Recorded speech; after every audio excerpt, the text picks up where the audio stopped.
Welcome to SR developers. అందరికీ నమస్కారం. సాగర్ హైవేలో కొన్ని వ్యవసాయ భూములు అమ్మకానికి ఉన్నాయండి. ఈ వీడియోలో ఏంటంటే ఒక 2 వ్యవసాయ భూముల గురించి క్లియర్గా ఎక్స్ప్లెయిన్ చేస్తే విత్ ప్రైస్ ఒకటి చెప్తానండి. లాస్ట్ వరకు చూడండి.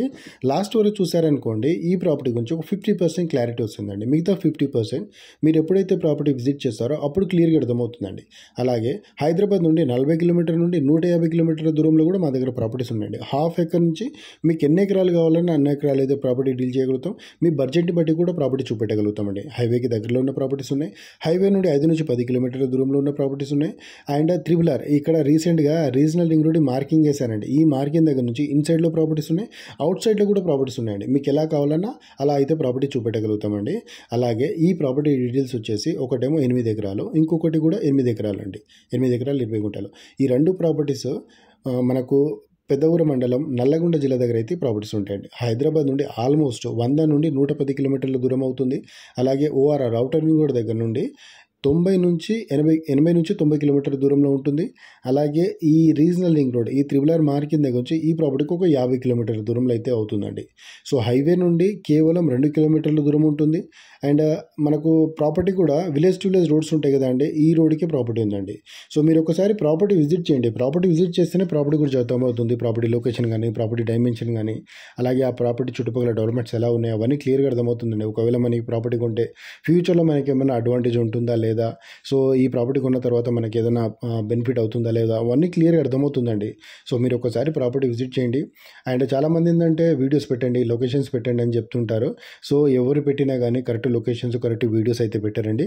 మీరు ఇన్ని డబ్బులు పెట్టి ప్రాపర్టీ కొనాలనుకుంటున్నప్పుడు ఒకటి కాదు 2-3 సార్లు ప్రాపర్టీ విజిట్ చేసి ప్రాపర్టీ కరెక్ట్గా చూసి ఆ చుట్టుపక్కల వాళ్ళని కనుక్కొని ఒక మీడియేటర్ ఒక ప్రైస్ చెప్తారండి. ఆ ప్రైస్ అక్కడ ఉందా లేదా అవన్నీ క్లియర్గా కనుక్కోవాలి. కనుక్కోకుండా మనం డైరెక్ట్గా మీడియేటర్ ఏది చెప్తే అది మనం కొనలేం కదా. సో మీరు ఒకసారి ఒకటి కాదు 3 సార్లు తిరగాలండి. ఒకసారి తిరిగినప్పుడు ఒక ఐడియా వస్తుంది, ఎక్స్పీరియన్స్ వస్తుంది. సెకండ్ టైం తిరిగినప్పుడు ఇంకా ఐడియా వస్తుంది. థర్డ్ టైం తిరుగుతున్నప్పుడు ఓకే ఈ ప్రాపర్టీ ఇక్కడ కొనొచ్చు, సో ఈ మార్కెట్లో ఈ రేట్ ఉంది అవన్నీ మనకు ఒక ఐడియా వస్తుంది. దాని తర్వాత ప్రాపర్టీ కొనాలండి. సో ఈ ప్రాపర్టీ ప్రైస్ వచ్చేసి 25 లక్షలకు ఒక ఎకరం అయితే చెప్తున్నారండి. 25 lakhs per acre అయితే చెప్తున్నారు. సో ప్రాపర్టీస్ అయితే చాలా బాగున్నాయండి. వాటర్ సోర్స్ ఉన్న ప్రాపర్టీ, నీటి సదుపాయం కలిగిన వ్యవసాయ భూములండి. సో మనకు వ్యవసాయానికి పనికొస్తాయి. అలాగే ఇన్వెస్ట్మెంట్ పర్పస్లో కూడా ప్రాపర్టీస్ అయితే చాలా బాగున్నాయి. ఎందుకంటే హైవేకి దగ్గరలో ఉన్నాయి. అలాగే హైదరాబాద్ మనకు డైరెక్ట్ హైవేనే కాబట్టి ఇప్పుడు లోపలికి వెళ్ళి 10 కిలోమీటర్ లోపలికి వెళ్ళామనుకోండి హైవే నుంచి, ఆ రోడ్ ఎలా ఉంటుంది, చాలా చిన్న రోడ్డు. సో హైవేకి వెళ్ళిన డిస్టెన్స్ అంతే ఉంటుంది, లోపలికి వెళ్ళిన డిస్టెన్స్ అంతే ఉంటుందండి. సో ఒకటి చెప్తానండి, నేను ఆల్మోస్ట్ 8 to 9 years వరకు నేను మార్కెట్లో ఉన్నా. సో పెరిగిన ఏరియాలో కొంటే అది తక్కువ పెరుగుతుందండి. పెరగని ఏరియాలో ప్రాపర్టీ కొంటే ఏంటంటే ఈజీగా తొందరగా పెరిగే అవకాశం ఉంటుంది. సో ఒక్కసారి ఆలోచించండి. ఒకవేళ మీకు ఈ ఏరియాలో ప్రాపర్టీ కొనాలనిపిస్తేనే కొనండి. మేము చెప్పడం వల్ల కాదు, మీరు ఒకసారి విజిట్ చేయండి. అక్కడ మార్కెట్ ఎలా ఉందో చూడండి. చూసిన తర్వాత మీకు ఓకే అన్ని విధాలుగా ఓకే అనిపిస్తుంది, ప్రాపర్టీ కొనాలనిపిస్తుంది అంటేనే కొనండి. అలాగే ఈ ప్రాపర్టీ మీరు చూడడానికి వచ్చినప్పుడు ఈ ఒక్క ప్రాపర్టీ కాకుండా ఇంకా కొన్ని ప్రాపర్టీస్ అయితే చూపిస్తామండి. మీకు కంపేర్ చేసుకోవడానికి ఈజీ ఉంటుంది.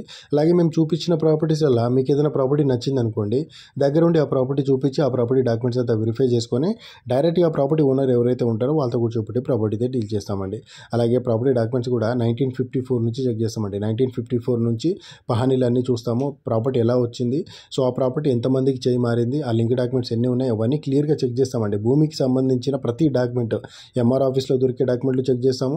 అలాగే ఎస్ఆర్ ఆఫీస్లో దొరికే డాక్యుమెంట్స్ కూడా మేము చెక్ చేస్తామండి. సో అవన్నీ చెక్ చేసిన తర్వాత ప్రాపర్టీ అంతా ఓకే అయితే ఆ డాక్యుమెంట్స్ అన్నీ తీసుకొచ్చి మీకు ఇస్తాం. మీరేం చేయాలంటే అక్కడున్న మీ దగ్గరలో ఉన్న లాయర్కి ఇచ్చేయండి.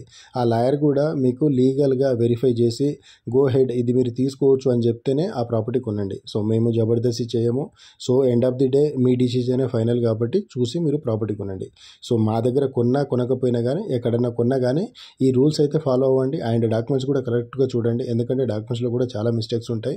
అండ్ అప్పట్లో ఏంటంటే కొన్ని ఈనాం భూములు అండి, ఈనాం భూములు ఉంటాయి, లవణ్య పట్టాస్ ఉంటాయి, అసైన్ ల్యాండ్స్ ఉంటాయి, చాలా ల్యాండ్స్ ఉంటాయండి ల్యాండ్స్లలో.